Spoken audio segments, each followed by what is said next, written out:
What I'm about to tell you is one of the last memories I have from middle school.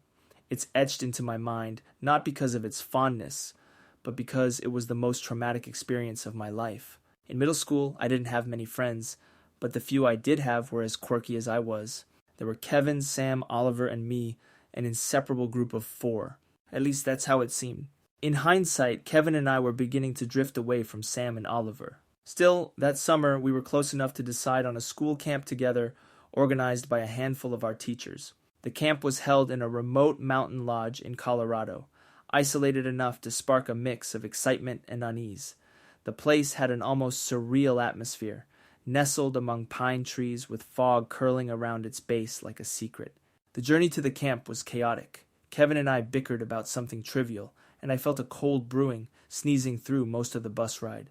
By the time we arrived, my mood was as foggy as the lodge. The first few days went by uneventfully, filled with nature hikes, group games, and evenings around a campfire, but little things started going missing: my water bottle, a favorite notebook, a charm my grandmother had gifted me. It was odd, but not entirely alarming. Things escalated the night I woke up to the faintest whispering. The sound was so soft, I had to strain to hear it. It seemed to come from the other side of the room, where Sam's bunk was. My heart raced, but I convinced myself it was a dream, and forced myself back to sleep.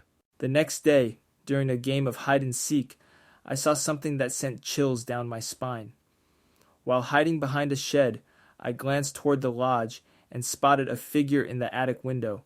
It was Sam, staring blankly into the distance.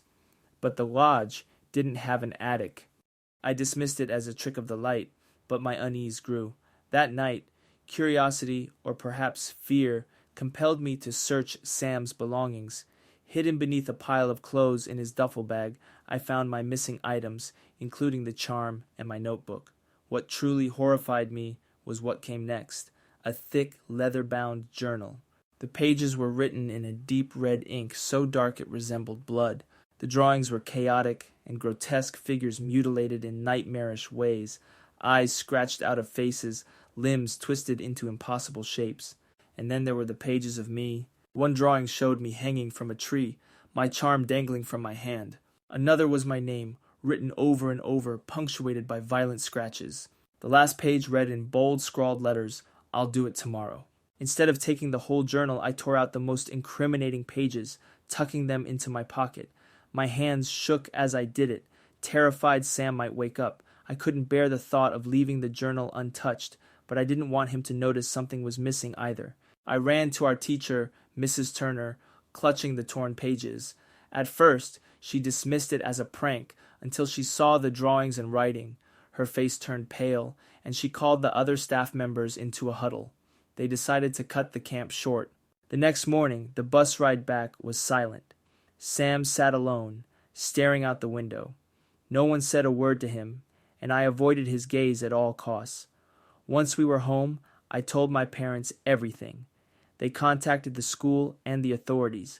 Sam was expelled and disappeared shortly after that, his family moving away under mysterious circumstances.